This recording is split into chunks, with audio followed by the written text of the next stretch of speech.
Welcome to FRC Media News for Thursday, June 16th, 2022. I'm Keith Tebow. The final co-conspirator in the Jasiel Correia case hears his sentence. Fall River has a new budget following city council approval last night. 2 city buildings will be adorned with murals next month, and the unofficial start of summer takes place on Saturday. All this and more coming up. Sentencing took place yesterday in U.S. District Court for David Hebert, the final co-conspirator who pled guilty in the case of former Fall River Mayor Jasiel Correia. Judge Raya Zobel sentenced Hebert to serve 3 years probation, pay a fine of $25,000, and pay a forfeiture of $61,000, the amount of money he received related to his charges of extortion and conspiracy in Correia's shakedown of money from potential recreational marijuana vendors. Local attorney Stephen Sabra of Sabra and Aspen tells us Hebert's sentence falls in line with 2 other co-conspirators who pled guilty and cooperated with prosecutors, Antonio Costa and Hildegard Camara, except that the other 2 men did receive time under home confinement. The difference with regard to home confinement might have been because Tony Costa and Hildegard Camara were more involved in the extortion and the conspiracy, and then Mr. Hebert was. It seems like that's the case, because that's really the distinction here, right? I mean, if you look at Tony Costa, you look at Hildegard Camara, and you compare it to David Hebert, Tony Costa and Hildegard Camara got 15 months home confinement, and Camara got 18 months home confinement, where Hebert didn't get any. Correia is in the process of appealing his convictions in the case. The Fall River City Council last night gave its stamp of approval to Mayor Paul Coogan's $374.9 million budget for the fiscal year that begins on July 1st. Michelle Dion was the lone councilor to vote no on a majority of the spending plan, citing concerns that there are some administrative positions that pay more than what is dictated by city ordinance. City Administrator Seth Aiken says there is an explanation for the discrepancies. Those people making more money than what the position is capped at in ordinance came as a result not of a raise or any sort of arbitrary increase. It was a COLA that was given uniformly to a cost of living adjustment to members of city government, and that's a different increase than a raise, and so it's not discretionary. It's not open to a question regarding merit, and it really does not reflect an increase in salary in violation of ordinance. What it reflects is a cost of living adjustment to the base salary that somebody was hired at, which ostensibly, and I will say I've looked at it, was in fact within ordinance at the time of the hire. Councilor Dion disagrees, citing instances that people who are first hired are paid above the salary set by city ordinance. I'm having a little bit of a difficult time I don't want to say understanding, but agreeing with the fact that because it's a COLA, it doesn't, and it adds up and brings the salary over ordinance, it's not violating ordinance. Because if that were the case, we'd never have to adjust ordinance. You wouldn't have to say, well, bring ordinance up to a higher level so that it's above what this person's being paid. At the last city council meeting, the statement was made, we are paying people out of ordinance. So people have been receiving pay outside of ordinance. So it's fine to say, and it's fine to say the fact that it's in here isn't an issue, but people have been being paid outside of ordinance. So I'm sure with this budget, the salary wasn't going to go down. So approving this budget is just keeping the problem going, and it is a problem at this point, unfortunately. The city has received the second installment of nearly $70 million in federal American Rescue Plan Act money. Mayor Coogan says the committee he established last year to recommend how the money is to be spent will continue its work on allocating this second round of funding. The committee will look at things we can do to make the city better. Obviously, I think there's so many positives that money has been able to bring to the city.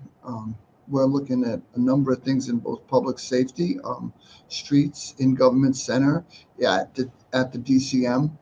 If we can create some efficiencies and not saddle the city with long-term bills. What I mean by that is buying things that we can use long-term but not have a bill long-term, use the ARPA money to grab stuff. I think that's the way to go. We have an update on the story of suspended City of Fall River Director of Community Maintenance John Perry.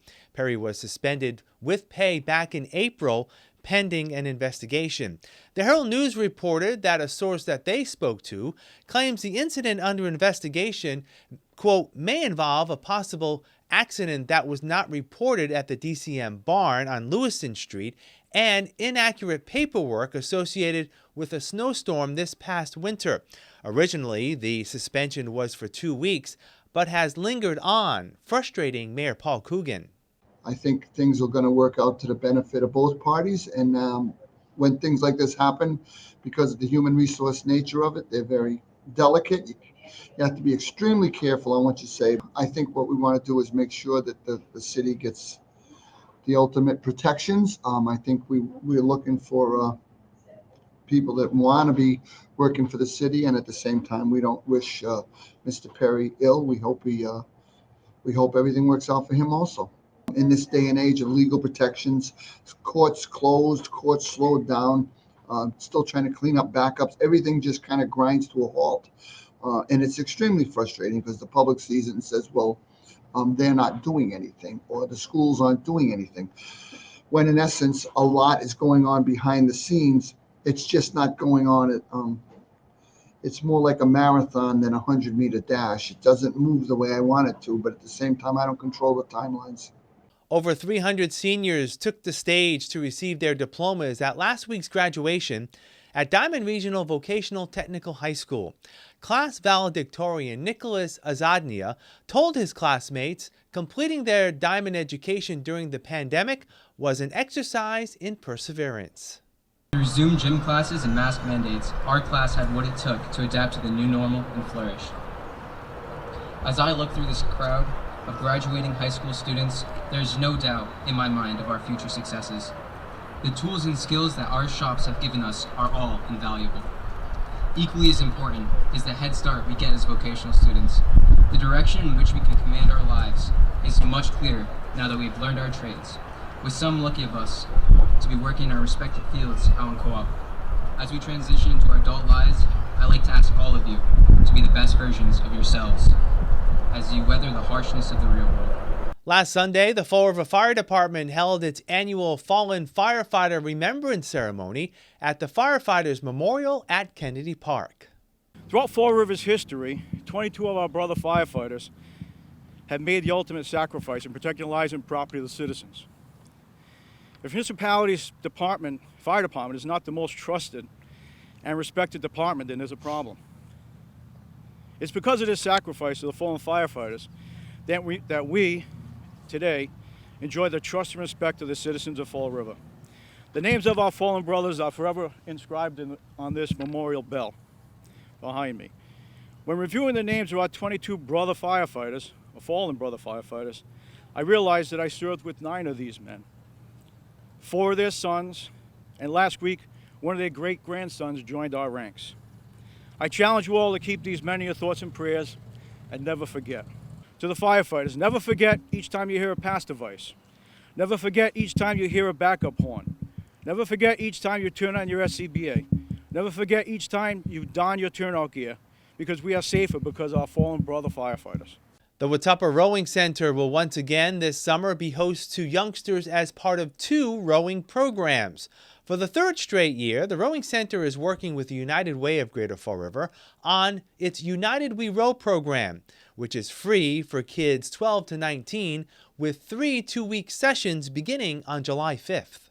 So it's just an introduction of the sport, and they start nice and easy and like figure out how to put the plates in the water and how to do some basic body sequence of the rowing stroke. And by the end of the week, we start in big catamaran boats, very stable.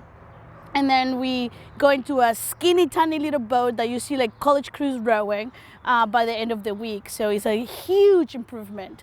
But the best thing is like the kids, they get to like work and talk to other kids, right? I feel like in school, because they're focused about school, which is great, right? Or like because they're on the cell phone, they never talk, right? So during lunchtime, they get very shy, and by the end of the 2 weeks, they're talking to each other and becoming an amazing, not only a group of people, but a great teammates, and creating a beautiful community. Each session can accommodate up to 20 students. There are openings still available. To find out more, visit the Watuppa Rowing Center's website. The Rowing Center is also working with the Fall River Public Schools to host up to 40 students as part of the Summer Enrichment Program for middle schoolers. The program is called STEM to Stern and is a national model where kids learn to swim and row while incorporating math and science. Rowing is all physics, right? Like, in a rowing boat, I don't know if you guys watching this necessarily know, but you're moving backwards. And so you use a simple machine, if you can reach back to your physics classes, a lever, and you put that lever in and you've got a fulcrum, and you pry or you move it using that simple machine. So that's just one example. Other ways that in STEM, you've got math, figuring out the speed. You've got, you're on water over here, which sometimes we have things in the water that we have to deal with. There's algae, there's different components, there's some biology just involved in that. Our sport is obviously about water, and so that's there. I think that's maybe why there's a lot of rowers who are in the sciences, is because there are a lot of elements. So what comes first, I don't know, but either you like rowing, you're like, oh, there's a lot of science in this, maybe I'll go into science, or you're a scientist and you go rowing, you're like, this is kind of cool. There's some relevance. Cardillo says the elements of rowing should fit well in the city based on the characteristics that make up the people of Fall River. This was a blue-collar sport. Like, this is the people who work very hard. They used to come and row and show the grit, their power, the energy, and somehow it became very elite and showed them kind of like how to like create that toughness, right? So it transferred, and right now, honestly, it's like a town like Fall River is just gonna like love it, because a lot of people I have meet them, they're tough, they're hard worker, they're dedicated, and those are the people who thrived in sport like rowing. And I've noticed that like a lot of people from Fall River, adults, and again, they teach this to the kids. They have that ingrained in themselves. They have an amazing community, and rowing is just that, another community that can build and celebrate those things. We'll have more FRC Media News right after this. Here's some job descriptions on the latest hot jobs list from the Mass Hire Fall River Career Center. Physical therapist. Reliant Rehabilitation is looking for a full-time physical therapist to optimize the functionality and skills of patients by providing, directing, and overseeing physical therapy. Job number 169-98126. Relationship Banker. Santander, located at 141 North Main Street, seeks a full-time relationship banker to be the liaison between customer and financial institution, building and maintaining relationships and offering advice on everything from personal and business accounts to investments, loans, and trust management services. Job number 169-95350. Service Technician. Whirlpool Corporation, located at 88 Current Road, is seeking a full-time service technician to assist customers by providing excellent customer service and customer field support, which includes customer inquiries, correspondence, and electromechanical troubleshooting. Job number 169-96378. Cook Dishwasher. The Tipsy Toboggan, located at 75 Ferry Street, is looking for full-time cooks and dishwashers. For more information, call 508 567-0550. Family Service Association, located at 101 Rock Street, has an immediate need for the following full and part-time positions: Therapeutic Mentor, job number 169-99037. Family Resource Center Clinician, job number 169-99032. For more information about these or other positions, visit Mass Hire JobQuest at jobquest.dcs.eol.mass.gov or call the Mass Hire Fall River Career Center at 508-730-5000. The Fall River Arts and Culture Coalition and Viva Fall River are organizing a community project to paint large murals on 2 city buildings next month. The organizations are working with Beyond Walls, a Lynn-based group that introduces public art and curates into the fabric of communities, primarily through murals. Fall River has been selected as one of 5 Massachusetts communities to produce murals this year. FRAC Executive Director Ashley Okino says the city's project, called Viva Murals, will be painted on 2 recognizable and visible locations. Viva Murals is looking to do 3 murals here in the city. At what was formerly known as the Herald Building, now Potter's Printing on Pocasset Street, and also Doran Elementary School. Being able to put some fresh paint on both of those buildings, which I really want to point out are visible from the highway. And that's part of why they were selected. I mean, these are beautiful living billboards that will be welcoming people as they come through the city and into the South Coast. A call for artists to participate was held earlier this year, with renowned muralist Ad Fuel and Kevin Lido selected. Okino says both have ties to the region. Ad Fuel's work often harks back to traditional Portuguese tile, which I'm not even going to try and pronounce the proper name for. And Kevin's work really looks at, I would say, the humanity in the people that are within the community that he's executing his work in. And so you see his murals a lot of times. One of the ones that we're using to promote this project is a beautiful smiling boy. And this is a real little boy who does exist in real life. And so it's about building relationships for Kevin within that community. And you see that reflected back on the wall. And same thing with Ad Fuel. These artists can't do this alone. This is a multi-person project, and so we're happy to have local artists come in, is through wonderful paid mentorships working with these artists. And we will also have a local artist doing, I would say, kind of an additionary mural to one of Ad Fuel's pieces. So it's really exciting for us to give opportunity to Fall Rivers and in the South Coast artists to kind of experience, these murals are going to be up in 2 weeks, what it looks like for a really intense but fabulous 2-week, very large-scale project to happen. The murals will be painted over a 2-week period at the end of next month, with local events held tied to celebrating the murals and watching them come to life. They can come together at the Fall River Farmers and Artisans Market. We will have activities there. And we also have something kind of fun. It's called View and Chew. So View and Chews will be the last 2 Fridays in July outside the Chamber Building, where we'll actually be activating or reactivating Tyler Inman's Falling River bench that's now been installed out on the lawn here. And so, it's an opportunity for not just murals to be painted, but for us to see the murals go up too. So that's what View and Chew is. So we'll have some tasty treats available for free for folks, but it's a real opportunity to see something of that scale be executed by really world-class artists. FRAC is currently seeking donations to help pay for the project. The goal is to raise $30,000 to trigger a matching state grant. Every single dollar counts. No dollar will be scoffed at or turned away because every dollar donated essentially becomes $2. So we are grateful to our potential unlocking of real opportunity here through this grant.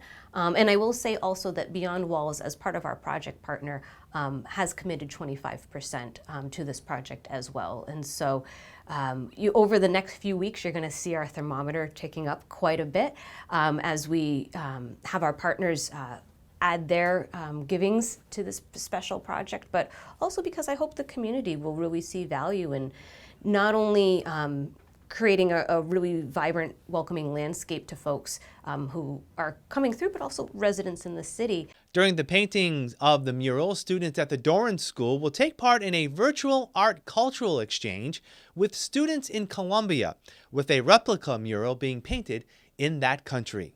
To find out more and to donate, visit vivafallriver.com to connect with the project's Mighty Cause fundraising page. Summer officially begins next week, but Greater Fall River Recreation launches the unofficial celebration this Saturday. Executive Director Grace Gerling says Ruggles Park has retained its status as host of the event after 2 years of pandemic restrictions. The fun-filled celebration runs from 11 a.m. to 2 p.m. We have a rock wall. We have 20-plus resource tables. We have our friend Seth Hockerlots, which from Domino's, will be providing free pizza. We have a 3-on-3 basketball tournament that kids can sign up for. And we have various games, and all the resource tables will be providing some type of an activity for the kids to do.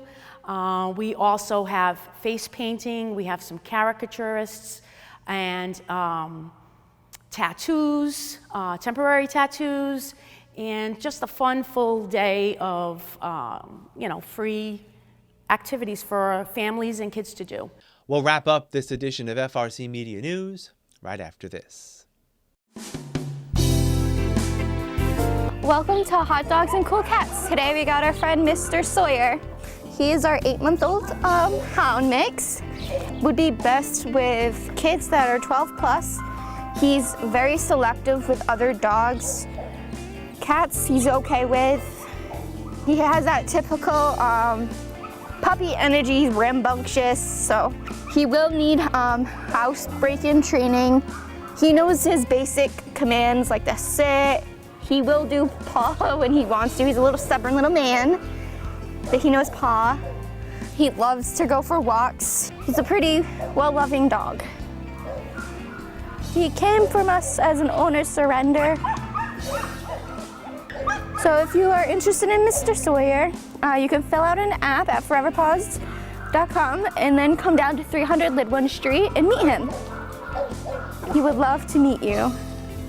Today we have Miss Winnie. Winnie came to us as a stray. We thought at the time when she came in that she was pregnant because she had quite a big belly. Our vet, when she was here, did check her, and we realized she was in fact not pregnant. She did have pyometria, which is a uterus infection. We did send her for emergency surgery to take care of that, and that has been taken care of, and her life was saved by having this emergency surgery. Chase Farm did it. They did an awesome job, and she's good to go. She's 1.5 years old. She's very friendly. She's a little uncomfortable today after having the surgery, so she doesn't really want to be picked up and held, which is understandable. She would do good in any home. I'd say no restrictions on her, no restrictions with kids. She would do great in any home. She's a very sweet cat, very loving.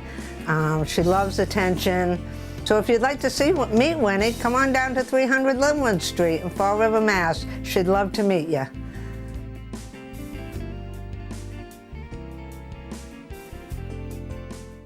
That's all for this edition of FRC Media News. Please visit our website, frmedia.org, for all the latest news and local information. FRC Media News airs Thursdays at 6 p.m. and Fridays at 5:30 p.m. For all of us here at FRC Media News, I'm Keith Tebow. We leave you this week with a look back at the Day of Portugal celebration held at the gates of the city last weekend. Thanks for watching. We'll see you next Thursday.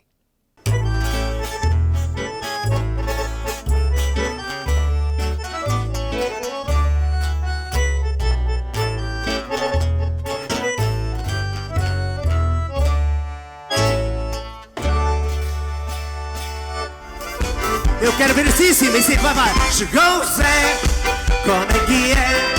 Bateu as palmas, bateu o pé.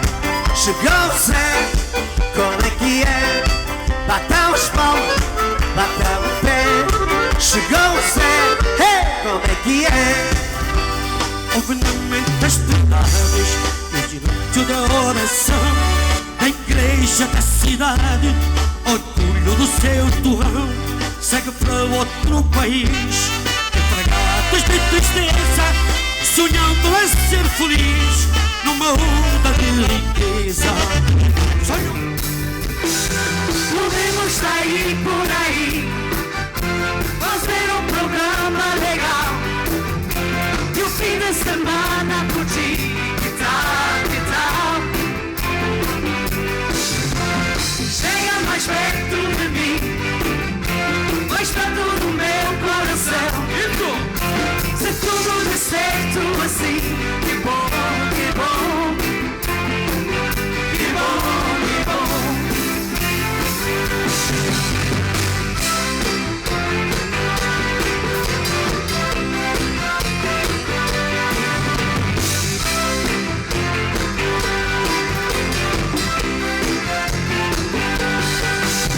Do jeito que você me olha, você não me engana.